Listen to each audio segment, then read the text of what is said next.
Hello students, welcome to Veena online classes. इस video में मैं आपको बताने वाला हूँ कि जो हमारा साइंस सब्जेक्ट है जीएससीबी के इंग्लिश मीडियम स्टूडेंट्स के लिए, उसके अंदर जो कौन से टॉपिक है जो ओमिट कर दिए गए हैं वो मैं आपको डिटेल में बुक के पेज बाय पेज बताने वाला हूँ, है ना। तो इस वीडियो में एंड तक देखिए। तो और एक बार ये बता दूँ कि साइंस के सब्जेक्ट की दो दो लेटर आए थे। ओके, जो पहला लेटर आया था 6 तारीख को आया था, जिसके अंदर आप अभी स्क्रीन पे आपको दिख रहा है कि 9, 10, 11, 12। तो ये जो सिलेबस के चेंजेस है वो आया था। उसके बाद एक और लेटर आया था 9-12 का, सुधारेल अभ्यासक्रम, दिख रहा है आपको स्क्रीन के ऊपर, है ना। तो इसके अंदर देखो लिखा हुआ है कि जो टिपोग्राफी एरर है ना, इसका मतलब कि टाइपिंग मिस्टेक जो हुई थी, और साइंस में तो भर भर के टाइपिंग मिस्टेक हुई थी, है ना। तो वो सुधार के एक और लिस्ट भेजी गई है ना। तो वो लिस्ट आपके सामने यहाँ पे दिख रही है। ये जो है आप देख रहे हो, ये पुराना पुराना जो लेटर था उसके हिसाब से था। इसके अंदर आप देखोगे ना, तो आप ध्यान से अगर देखो तो इसके अंदर ये मिस्टेक्स थी। आप देखो जैसे कि यहाँ पे भी कुछ टॉपिक लिखे हुए हैं, यहाँ पे भी कुछ टॉपिक लिखे हुए हैं ना, बहुत कुछ मिस्टेक्स थी जो इन लोग ने करेक्ट कर चुके हैं। ओके, तो मैं आपको जो टिक कराने वाला हूँ ना, ये देखो, ये करेक्ट वाली लिस्ट है ना। तो मैं आपको करेक्ट वाली ही लिस्ट के हिसाब से बताने वाला हूँ, तो कोई टेंशन लेने की ज़रूरत नहीं है। फुल एंड फाइनल अभी सिलेबस रिडक्शन का लिस्ट है साइंस के लिए। ओके, तो चलिए अब स्टार्ट करेंगे। ओके, आप साइंस की जो टेक्स्ट बुक है उसको ओपन कर लीजिए। मैं जैसा बताता हूँ वैसा वैसा आप उसके अंदर टिक करते जाइए कि कौन सा टॉपिक हमें रखना है, कौन सा टॉपिक हमें नहीं रखना है। ओके, और फटाफट करना है, बहुत ज़्यादा पेजेस है तो वीडियो हमें लंबा नहीं बनाना। आप फटाफट जो बोलूँ वो टिक करते जाना, जो भी कैंसिल है वो कैंसिल। इस बार बहुत ही अच्छे से लिस्ट आया है, तो इस पर कोई कन्फ्यूज़न नहीं है ना। फुल एंड फाइनल ये है, कन्फ्यूज़न जैसा रखा ही नहीं है। जैसे लास्ट वाले जो लेटर था उसके अंदर बहुत ज़्यादा कन्फ्यूज़न था कि क्या रखे क्या नहीं रखे। तो first chapter chemical reaction and equations, उसमें फर्स्ट पेज हमें पूरा का पूरा पढ़ना है। ओके, उसके बाद आप नेक्स्ट पेज पे आ जाइए, जो 1.1 दिख रहा है केमिकल इक्वेशंस, ये पूरा टॉपिक पढ़ना है। इसके अंदर उसके जो सब टॉपिक है ये सारे पढ़ने हैं हमें, है ना। सारे सब टॉपिक को पढ़ना है, ये सब कुछ पढ़ना है। ओके, सब कुछ पढ़ते रहना है, ये कुछ भी निकालना नहीं। फिर आता है topic number 1.2 types of chemical reactions, ये भी हमें पढ़ना है। उसके अंदर हमें कॉम्बिनेशन रिएक्शन पढ़ना है। ओके, तो ये सब कुछ पढ़ना है इसके अंदर जो भी दिया गया है। फिर डीकॉम्पोजिशन रिएक्शन है वो भी हमें पढ़ना है, ठीक है। उसके बाद ये भी सब कुछ पढ़ना है हमें। ओके, कुछ भी निकालना नहीं। डिस्प्लेसमेंट रिएक्शन ये भी पढ़ना है। ओके, इस टॉपिक को भी पढ़ना है। अब यहाँ पे आप ध्यान से कि जो हमारा डबल डिस्प्लेसमेंट जो रिएक्शन है उसको ओमिट कर दिया गया है। ओके, ये निकल चुका है, आपको 2021 बोर्ड के लिए इसको नहीं पढ़ना है, ये वाले टॉपिक को नहीं पढ़ना है, डबल डिस्प्लेसमेंट रिएक्शन। ओके, इसके बाद ऑक्सीडेशन एंड रिडक्शन, ये वाला टॉपिक भी पूरा निकल चुका है, यानी ये अंदर कुछ भी हमें पढ़ना नहीं है।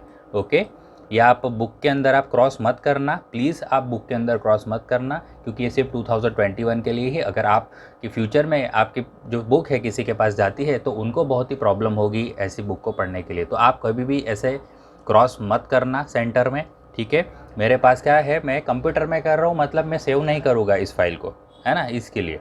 चलो 1.3 have you observe the effects of oxidation reaction everyday life, ये भी निकल चुका है। इसका मतलब कोरोजन और रेंसिडिटी दोनों निकल चुके हैं। ओके, चलिए अब चैप्टर नंबर 2 पे आ जाएंगे हम लोग। चैप्टर नंबर 2 पे आ जाएंगे, ठीक है। Acid bases and salt. Okay, तो acid bases and salt first page हमें पढ़ना है। ओके, फर्स्ट पेज हमें पढ़ना है।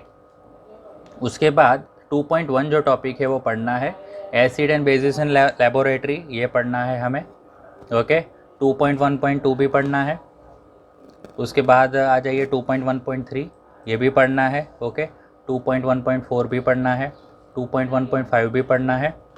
नेक्स्ट टॉपिक पे आ जाइए, 2.1.6 पढ़ना है।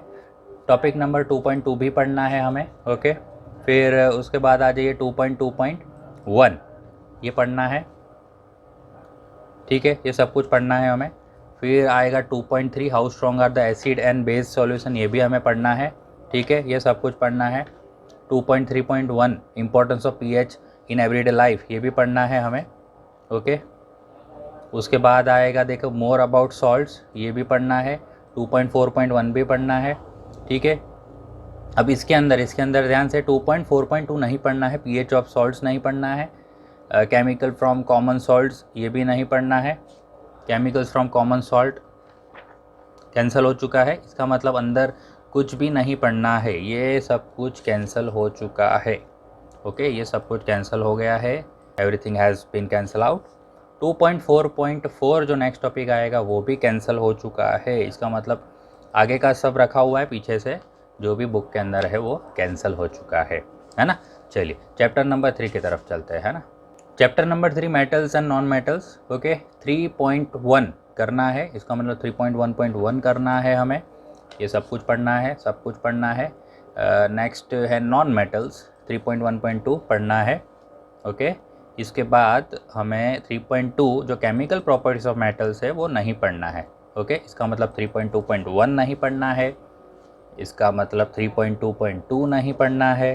ओके, उसके बाद आएगा 3.2.3 वाला टॉपिक नहीं पढ़ना है, ये कुछ भी नहीं पढ़ना है, ठीक है। ये सब कुछ कैंसिल हो चुका है। अगर मैं ऊपर टॉपिक पे कैंसिल कर रहा हूँ उसका मतलब अंदर का सब कुछ नहीं पढ़ना है, समझ रहे हो ना आप लोग। चलिए नेक्स्ट पेज पे चले जाएंगे। 3.2.4 ये भी कैंसिल हो चुका है, ये सब कुछ कैंसिल हो चुका है। ओके, सब कुछ कैंसिल है। 3.2.5 जो टॉपिक है कहाँ चला गया, 3.2.5 रिएक्टिविटी सीरीज़ ये भी कैंसिल हो चुकी है। ओके, ये भी निकल गया है। उसके बाद how do metals and non metals react ये भी कैंसिल हो चुका है। ओके, ये सब कुछ कैंसिल हो चुका है, everything has been cancel out. Okay, 3.3.1 की बात करें तो ये भी प्रॉपर्टीज़ ऑफ आयोनिक कंपाउंड्स भी कैंसिल हो चुका है। ओके, ये सब कुछ कैंसिल हो चुका है। अकरेंस ऑफ मेटल्स हमें पढ़ना है। ओके, तो एक्सट्रैक्शन है ये भी पढ़ना है, 3.4.1 पढ़ना है। ओके, 3.4.2 भी पढ़ना है, 4.3, 3.4.4 ये सब कुछ पढ़ना है। ओके, नेक्स्ट पेज पे चले जाइए। 3.4.5 पढ़ना है। ओके, रिफाइनिंग ऑफ मेटल्स पढ़ना है, कोरोजन पढ़ना है। ओके, कोरोजन पढ़ना है और प्रिवेंशन ऑफ कोरोजन भी पढ़ना है। चलिए ये चैप्टर हो गया। नेक्स्ट चैप्टर की तरफ चलते हैं। कार्बन एंड इट्स कंपाउंड्स है, उसके अंदर ये सब कुछ पढ़ना है हमें। 4.1 पढ़ना है। ओके, नेक्स्ट पूरा पेज पढ़ना है, उसके बाद वाला पेज भी हमें पढ़ना है, उसके बाद जो पेज है ये भी पढ़ना है। Okay, allotropes of carbons. 4.2 versatile nature of carbon पढ़ना है। ओके, नेक्स्ट पेज पे चले जाएंगे। Saturated and unsaturated carbon compounds पढ़ना है। ओके, नेक्स्ट पेज पे चले जाए। चेन ब्रांचेस एंड रिंग्स पढ़ना है। ओके, उसके बाद will you be my friend ये भी पढ़ना है। होमोलॉगस सीरीज पढ़नी है। Okay, homologous series. Nomenclature of carbon compounds पढ़ना है। नेक्स्ट पेज पूरा पढ़ना है, पूरा पढ़ना है। अब यहाँ पे chemical properties of carbon compounds नहीं पढ़ना है, इसका मतलब कंबसन नहीं पढ़ना है, ऑक्सीडेशन भी नहीं पढ़ना है। ओके, एडिशन रिएक्शन नहीं पढ़ना है, सब्स्टिट्यूशन रिएक्शन नहीं पढ़ना है। Some important carbon compounds ethanol and ethanoic acid ये भी नहीं पढ़ना है। प्रॉपर्टीज़ ऑफ इथेनॉल नहीं पढ़ना है, ये जो भी रिएक्शंस दिए गए उसके अंदर ये भी नहीं पढ़ना है। प्रॉपर्टीज़ ऑफ इथेनॉइक एसिड भी नहीं पढ़ना है हमें, उसके अंदर वाला रिएक्शन भी नहीं पढ़ना है। ओके, और लास्ट में जो एक टॉपिक आ रहा है soaps and detergent, most important topic है, तो ये भी पढ़ना है, ये पढ़ना है। चलिए नेक्स्ट चैप्टर पे चले जाएंगे, सब कुछ पढ़ना है, ठीक है, पूरा टॉपिक पढ़ना है। Chapter number 5 periodic classification of elements, तो 5.1 हमें पढ़ना है और डोब्रिनेट्स ट्रियाड्स पढ़ना है, 5.1.1 पढ़ना है। 5.1.2 जो न्यूलैंड्स लॉ ऑफ ऑक्टेव्स पढ़ना है।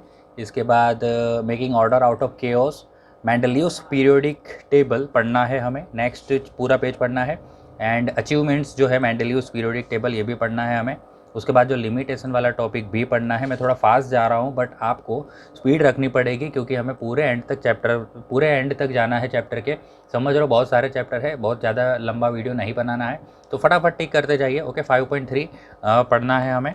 नेक्स्ट पीरियोडिक टेबल भी हमें लर्न करना है। ओके, ये सब कुछ लर्न करना है। 5.3.1 वाला टॉपिक है ये भी पढ़ना है। उसके बाद 5.3.2 वाला टॉपिक है ये कैंसिल हो चुका है, trends in the modern periodic table cancel हो चुका है, ये सब कुछ कैंसिल हो चुका है, ये नहीं पढ़ना, कुछ भी नहीं पढ़ना है। इसका मतलब ये पीछे वाले जो पेज है 2 वो नहीं पढ़ने हैं। ओके, 3 पेज यानी 2.5 पेज। ओके, चलिए नेक्स्ट चैप्टर पे चले जाएंगे। चलिए चैप्टर नंबर 6 लाइफ प्रोसेसेस, तो ये सब कुछ पढ़ना है हमें। And what are the life processes पढ़ना है। नेक्स्ट पूरा पेज पढ़ना है। उसके बाद आ रहा है न्यूट्रिशन पढ़ना है। Okay, how do living things get their food पढ़ना है। ऑटोट्रॉफिक न्यूट्रिशन हमें पढ़ना है। ओके, इसके बाद जो नेक्स्ट पेज आ रहा है वो भी हमें पढ़ना है, वो भी पढ़ना है। उसके बाद नेक्स्ट पूरा पेज पढ़ना है नेक्स्ट। ओके, 6.2.2 पे आ जाइए, हेटेरोट्रॉफिक न्यूट्रिशन ये भी पढ़ना है। 6.2.3 भी पढ़ना है। 6.2.4 न्यूट्रिशन इन ह्यूमन बींग्स पढ़ना है। ओके, ये सब कुछ पढ़ना है, सब कुछ पढ़ना है। ओके, रेस्पिरेशन ये सब कुछ पढ़ना है, ठीक है। रेस्पिरेशन पे आ जाइए, 6.3 ये भी पढ़ना है। ओके, ये भी पढ़ना है। और उसके पीछे जो भी पेज है पूरा पढ़ना है। उसके बाद वाला पेज भी पूरा पढ़ना है। उसके बाद आपको ये फिगर दिखेगी ह्यूमन रेस्पिरेटरी सिस्टम, ये पूरा पढ़ना है हमें। उसके बाद आप आ जाइए ट्रांसपोर्टेशन। अब ट्रांसपोर्टेशन टॉपिक निकल चुका है, इसका मतलब 6.4.1 टॉपिक निकल चुका है। आवर पंप निकल चुका है। Oxygen enters the blood in the lungs निकल चुका है। उसके बाद जो ट्यूब्स ब्लड वेसल्स निकल चुका है। मेंटेनेंस बाय प्लेटलेट्स निकल चुका है। ट्रांसपोर्टेशन ये लिम्स निकल चुके हैं। Okay, lymph transportation in plants निकल चुका है। ट्रांसपोर्ट ऑफ वाटर निकल चुका है। Transport of food and other substances निकल चुका है। और फिर आता है एक्सक्रेशन हमें पढ़ना है। एक्सक्रेशन इन ह्यूमन बींग्स हो या नेक्स्ट पेज पे एक्सक्रेशन इन प्लांट्स हो, ये सब कुछ हमें पढ़ना है। चलिए नेक्स्ट चैप्टर की तरफ चलेंगे। Chapter number 7 control and coordination, तो फर्स्ट पेज हमें पढ़ना है। उसके बाद एनिमल्स का नर्वस सिस्टम हमें पढ़ना है पूरा, ये भी पढ़ना है। उसके बाद आता है what happens in reflex actions, ये पढ़ना है हमें। इसके बाद ह्यूमन ब्रेन आता है टॉपिक, ये भी हमें पढ़ना है। Most important, okay, most important, okay, ठीक है, मोस्ट IMP टॉपिक है। ओके, आ सकता है एग्जाम में। ह्यूमन ब्रेन ये पढ़ना है हमें, ये भी पढ़ना है। 7.1.3 पढ़ना है। 7.1.4 पढ़ना है। कोऑर्डिनेशन इन प्लांट्स निकल चुका है। ओके, कोऑर्डिनेशन इन प्लांट्स निकल चुका है, कैंसिल कर देना। इसका मतलब 7.2.1 निकाल दीजिए, 7.2.2 निकाल दीजिए। मूवमेंट्स ड्यू टू ग्रोथ, उसके बाद पूरा पेज निकल जाएगा, ये पूरा पेज नहीं करना। 7.3 जो है ये भी पेज निकल जाएगा। 7.3 हार्मोन्स इन एनिमल्स हमें पढ़ना है। Okay, hormones in animals, this is also one of the most important topic है। ओके, इसमें से कुछ 1 मार्क्स का पूछ सकते हैं या ज़्यादा मार्क्स का भी पूछ सकते हैं, है ना। तो ये पूरा पेज हमें पढ़ना है। उसके बाद वाला पेज भी हमें पढ़ना है। ओके, यहाँ पे चलिए चैप्टर खत्म हो चुका है, नेक्स्ट चैप्टर की तरफ चलते हैं। Chapter number 8 how do organisms reproduce, first page हमें पढ़ना है। 8.1 टॉपिक पढ़ना है। ओके, इसका मतलब हमें 8.1.1 इंपॉर्टेंस ऑफ वेरिएशंस पढ़ना है। इसके बाद 8.2 modes of reproduction use by single organisms नहीं पढ़ना है, कैंसिल हो चुका है। इसका मतलब 8.2.1 फिजन निकल चुका है, फ्रैगमेंटेशन निकल चुका है, रीजनरेशन निकल चुका है, इसके बाद बडिंग निकल चुका है, फिर वेजिटेटिव प्रोपेगेशन निकल चुका है, फिर स्पोर फॉर्मेशन निकल चुका है, ठीक है। इसके बाद एक और टॉपिक आता है सेक्सुअल रिप्रोडक्शन, ये पढ़ना है हमें। Why the sexual mode of reproduction, ये टॉपिक भी करना है। उसके बाद आएगा sexual reproduction in flowering plants भी पढ़ना है। इसके बाद एक टॉपिक आएगा रिप्रोडक्शन इन ह्यूमन बींग्स, ये भी पढ़ना है। पूरा पेज नेक्स्ट पढ़ना है। 8.3.3a मेल रिप्रोडक्टिव सिस्टम भी पढ़ना है, फीमेल रिप्रोडक्टिव सिस्टम भी पढ़ना है। उसके बाद आएगा what happens when the egg is not fertilize भी पढ़ना है। रिप्रोडक्टिव हेल्थ पढ़ना है, ये भी नेक्स्ट पेज पूरा पढ़ना है। ओके, तो ये चैप्टर हो चुका है, नेक्स्ट चैप्टर की तरफ चलते हैं। चैप्टर नंबर 9 है heredity and evolution, first page यहाँ पे हमें पढ़ना है। और यहाँ पे accumulation of variation during reproduction, ये टॉपिक निकल चुका है।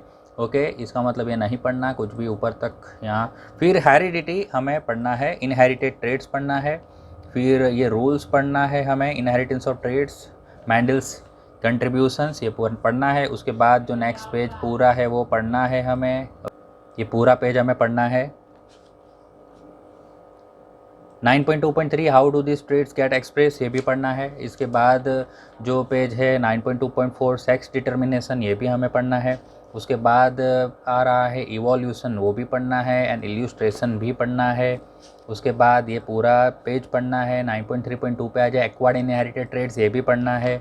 ओके, ये पढ़ना है सब कुछ। इसके बाद स्पेसिएशन टॉपिक निकल चुका है, स्पेसिएशन निकल चुका है, तो ये सब कुछ हमें नहीं पढ़ना। उसके बाद इवोल्यूशन एंड क्लासिफिकेशन पढ़ना है। ओके, ये पढ़ना है, सब कुछ पढ़ना है। 9.5.1 जो है ट्रेसिंग इवोल्यूशनरी रिलेशनशिप पढ़ना है। उसके बाद आता है फोसाइल्स, ये भी पढ़ना है 9.5.2। उसके बाद ये पूरा पेज आ जाएगा। 9.5.3 रिवॉल्यूशन बाय स्टेजेस भी पढ़ना है। इसके बाद नेक्स्ट पेज पे आ जाएंगे एकदम, evolution should not be equated with progress, ये टॉपिक निकल चुका है, कैंसिल कर दीजिए, ये भी नहीं पढ़ना। ह्यूमन इवोल्यूशन भी निकल चुका है। ओके, यहाँ पे ये चैप्टर ख़त्म होता है ना, ये पीछे के पूरा सब निकल चुका है। नेक्स्ट चैप्टर की तरफ चलेंगे। चलो, चैप्टर नंबर 10 जो है लाइट रिफ्लेक्शन एंड रिफ्रैक्शन, तो फर्स्ट पढ़ना है हमें। फिर 10.1 रिफ्लेक्शन ऑफ लाइट पढ़ना है। और यहाँ पे आपको जान के बहुत ही आप सरप्राइज हो जाओगे कि स्फेरिकल मिरर्स निकल चुका है, 10.2 निकल चुका है। इसका मतलब ये टॉपिक निकल चुका है, ये सब कुछ निकल चुका है। Image formation by spherical mirrors भी निकल चुका है। 10.2.2 रिप्रेजेंटेशन भी निकल चुका है। नेक्स्ट सब कुछ निकल चुका है ये। ओके, फिर image formation by concave mirrors भी निकल चुका है। यूजेस ऑफ कॉनकेव मिरर्स भी निकल चुका है। Image formation by convex mirror भी निकल चुका है। ये टेबल्स भी निकल चुका। यूजेस ऑफ कॉन्वेक्स मिरर निकल चुका। साइन कन्वेंशन निकल चुका। उसके बाद मिरर फार्मूला एंड मैग्नीफिकेशन निकल चुका है। इसके बाद मैग्नीफिकेशन निकल चुका है। इसके बाद 10.1 एग्जाम्पल निकल चुका, 10.2 भी निकल चुका है बराबर। इसके अंदर ये 1, 2 दोनों निकल चुके हैं। रिफ्रैक्शन ऑफ लाइट पढ़ना है, ये पढ़ना है रिफ्रैक्शन ऑफ लाइट। अब यहाँ से सब कुछ मेरे ख्याल से पढ़ना है, तो भी एक बार हम चेक कर लेंगे, सब कुछ पढ़ना है। 10.3.1 refraction through rectangular glass slab, okay, ये पढ़ना है हमें, ठीक है। अब बहुत ही इंपॉर्टेंट टॉपिक है ये। रिफ्रैक्टिव इंडेक्स पढ़ना है, ठीक है, ये सब कुछ पढ़ना है। एंड उसके बाद 10.3.3 refraction by spherical mirror, refraction by spherical lenses, ये टॉपिक पढ़ना है, ये पूरा पढ़ना है हमें, ये भी पढ़ना है। ओके, इसके बाद आएगा इमेज फॉर्मेशन बाय लेंसेस भी पढ़ना है, ये टेबल भी पढ़ना है। इसके बाद ये भी पढ़ना है, ये भी पढ़ना है। इमेज फॉर्मेशन इन लेंसेस यूजिंग रे डायग्राम्स भी पढ़ना है, इसका मतलब नेक्स्ट पूरा पेज पढ़ना है। 10.3.6 साइन कन्वेंशन भी पढ़ना है। लेंसेस फार्मूला मैग्नीफिकेशन भी पढ़ना है। ओके, एग्जाम्पल नहीं करना है 10.3, ये मैग्नीफिकेशन करना है, एग्जाम्पल 10.3 नहीं करना, एग्जाम्पल 10.4 नहीं करना है। उसके बाद एक टॉपिक आता है power of lenses. Okay, power of lenses करना है हमें, ठीक है। और यहाँ पे ख़त्म हो चुका है ये चैप्टर, है ना। चलिए नेक्स्ट चैप्टर की तरफ चलेंगे। चैप्टर नंबर 11 जो है human I and colourful world, उसमें सबसे पहले ह्यूमन आई वाला टॉपिक निकल चुका है। ओके, इसके बाद आएगा पावर ऑफ एकोमोडेशन, ये निकल चुका है। Defects of vision and their correction, जो मायोपिया है, हाइपरमेट्रोपिया है, प्रिस्बायोपिया, ये सब कुछ निकल चुका है। इसके बाद यहाँ पे है refraction of light through prism, ये पढ़ना है। ओके, इसके बाद ये भी पढ़ना है। Dispersion of white light by glass prism भी पढ़ना है नेक्स्ट पेज पे। एटमॉस्फेरिक रिफ्रैक्शन भी पढ़ना है। ट्विंकलिंग ऑफ स्टार्स पढ़ना है। एडवांस सनसेट सनराइज, ये दोनों पढ़ना है। स्कैटरिंग ऑफ लाइट कैंसिल हो चुका है, इसका मतलब टिंडल इफेक्ट निकल चुका है। Why is colour of the sky blue, ये भी निकल चुका है। Colour of the sun at sunset sunrise, ये निकल चुका है। ये पीछे का पूरा टॉपिक निकल चुका है। ओके, चलिए ये चैप्टर खत्म होता है, नेक्स्ट चैप्टर की तरफ चलते हैं। तो नेक्स्ट चैप्टर नंबर 12 इलेक्ट्रिसिटी है, इसके अंदर 12.1 हमें करना है। ओके, ये सब कुछ पढ़ना है। इसके बाद ये सब कुछ पढ़ना है, एग्जाम्पल 12.1 करना है। उसके बाद आएगा 12.2 जो टॉपिक है electric potential and potential difference भी करना है। ओके, इसके बाद एग्जाम्पल 12.2 करना है। सर्किट डायग्राम भी करना है, ये टेबल लर्न करना है हमें। ओम्स लो मोस्ट इम्पॉर्टेंट ओम्स लो, ये भी करना है, ठीक है। ये भी करना है नेक्स्ट पेज पूरा। इसके बाद वाला पेज भी करना है। और यहाँ पे factor on which the resistance of a conductor depend cancel हो चुका है, सब कुछ कैंसिल हो चुका है, यानी नेक्स्ट पेज कैंसिल हो चुका है। इसके बाद आने वाले उसके एग्जांपल्स भी कैंसिल हो चुके हैं, कुछ एग्जांपल्स नहीं पढ़ने। फिर 12.6 कैंसिल हो चुका है। फिर resistance of a system of resistors पढ़ना है, ओके, मोस्ट इंपॉर्टेंट टॉपिक है, सीरीज पैरेलल वाला ये सब कुछ पढ़ना है, ओके। ये जो है ना रजिस्टर इन सीरीज़, ये पूरा पढ़ना है, समझ रहे हो, सब कुछ पढ़ना है। 12.7 जो एग्जाम्पल है ये भी पढ़ना है। उसके बाद रेजिस्टेंस, तो रजिस्टर्स इन पैरेलल भी पढ़ना है, ये सब कुछ पढ़ना है, ठीक है, ये भी पढ़ना है। एग्जाम्पल 12.8 पढ़ना है, एग्जाम्पल 12.9 पढ़ना है। उसके बाद heating effect of electric current भी पढ़ना है, ये भी पढ़ना है। एग्जाम्पल जो नेक्स्ट पेज पे 12.10, 12.11 सब पढ़ना है। उसके बाद आने वाला topic 12.7.1 practical application of heating effect of electric current भी पढ़ना है। इसके बाद आ रहा है इलेक्ट्रिक पावर निकल चुका है, ये सब कुछ निकल चुका है, उसके एग्जाम्पल भी निकल चुके हैं, ओके। तो यहाँ पे चैप्टर ख़त्म होता है। चलिए नेक्स्ट चैप्टर की तरफ चलते हैं। Chapter number 13 magnetic effects of electric current देख लेते हैं फटाफट। तो फर्स्ट हमें पूरा करना है। इसके बाद magnetic field and magnetic lines हमें पढ़ना है, ओके। ये पूरा पेज पढ़ना है, ये भी पढ़ना है। ये 13.2 वाला टॉपिक निकल चुका है, magnetic field due to current carrying conductor निकल चुका है। इसका मतलब नेक्स्ट पेज पूरा निकल जाएगा। 13.2.1 निकल जाएगा, इसका मतलब 13.2.2 निकल जाएगा। 13.2 ये भी निकल जाएगा एग्जाम्पल। 13.2.3 निकल जाएगा। उसके बाद आने वाला टॉपिक ये भी निकल जाएगा, ओके। तो नेक्स्ट टॉपिक की तरफ चलेंगे। 13.3 force on a current carrying conductor in a magnetic field, ये टॉपिक पढ़ना है, ये पेज पढ़ना है। इसके बाद ये भी पेज पढ़ना है, एग्जाम्पल भी करना है। उसके बाद आता है इलेक्ट्रिक मोटर कैंसिल हो चुका है, इलेक्ट्रिक मोटर कैंसिल हो चुका है, I repeat, electric motor cancel हो चुका है। इलेक्ट्रोमैग्नेटिक इंडक्शन भी कैंसिल हो चुका है, ये सारा पेज निकल चुका है। उसके बाद वाले पेज भी निकल चुके हैं। उसके बाद इलेक्ट्रिक जनरेटर भी निकल चुका है, ये सब कुछ निकल चुका है। और लास्ट में डोमेस्टिक इलेक्ट्रिक सर्किट, ये हमें करना है, ओके। डोमेस्टिक इलेक्ट्रिक सर्किट हमें पढ़ना है। नेक्स्ट चैप्टर की तरफ चलेंगे। Chapter number 14 sources of energy. तो इसके अंदर फर्स्ट पेज हमें पढ़ना है 14.1 what is a good source of energy पढ़ना है। नेक्स्ट पेज पूरा पढ़ना है। उसके बाद आता है कन्वेंशनल सोर्सेज ऑफ एनर्जी निकल चुका है, फॉसिल फ्यूल्स निकल चुके हैं, पूरा पेज निकल गया है। अब इसके बाद थर्मल पावर प्लांट निकल चुका है, हाइड्रो पावर प्लांट निकल चुका है, बराबर, ये सब कुछ निकल चुका है। ये जो improvements in technology for using conventional source of energy भी निकल चुका है, बायोमास निकल चुका है, विंड एनर्जी निकल चुका है। 14.3 जो टॉपिक है अल्टरनेटिव और non conventional sources of energy, ये हमें पढ़ना है। इसका मतलब हमें सोलर एनर्जी पढ़ना है, उस बराबर ये पूरा पेज पढ़ना होगा, ये भी पढ़ना है। और एनर्जी फ्रॉम द सी भी पढ़ना है, टाइडल वेव, फिर ओशन थर्मल ये पढ़ना है, जियो थर्मल एनर्जी पढ़ना है, न्यूक्लियर एनर्जी पढ़ना है, ओके, ये सब कुछ पढ़ना है हमें।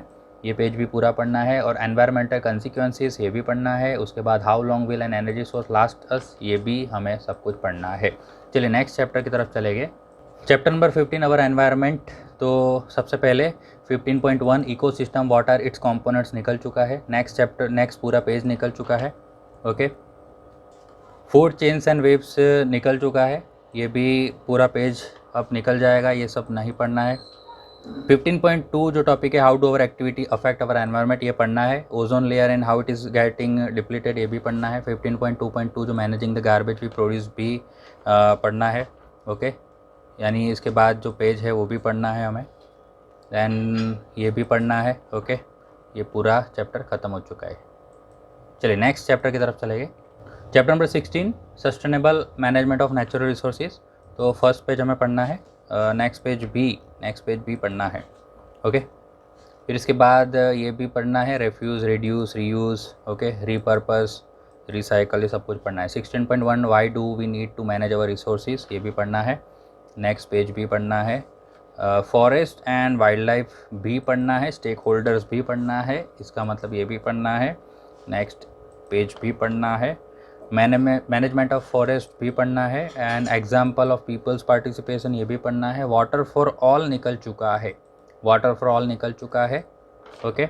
इसका मतलब उसके नेक्स्ट पेज पूरा निकल चुका है। डैम्स निकल चुके हैं, वाटर हार्वेस्टिंग निकल चुका है, ओके। कोल एंड पेट्रोलियम हमें पढ़ना है, इसका नेक्स्ट पेज भी पढ़ना है। और लास्ट एक टॉपिक यहाँ पे निकल चुका है, an overview of natural resource management, ये निकल चुका है, ओके। तो यहाँ पे हमारा साइंस का जो भी सिलेबस रिडक्शन था 30%, तो गवर्नमेंट के हिसाब से हमने वो टॉपिक्स निकाल दिए हैं यहाँ पे, ठीक है। तो आई होप कि आपने जो भी बुक के अंदर है सब कुछ टिक कर लिया होगा। तो वीडियो अच्छा लगा तो लाइक करना है, ज़्यादा से ज़्यादा अपने जो फ्रेंड्स है उसके साथ शेयर करना है, सबके साथ ये इन्फॉर्मेशन है नहीं है, ठीक है। और चैनल को सब्सक्राइब करना मत भूलना। अब मिलेंगे नेक्स्ट वीडियो में। थैंक यू, जय हिंद।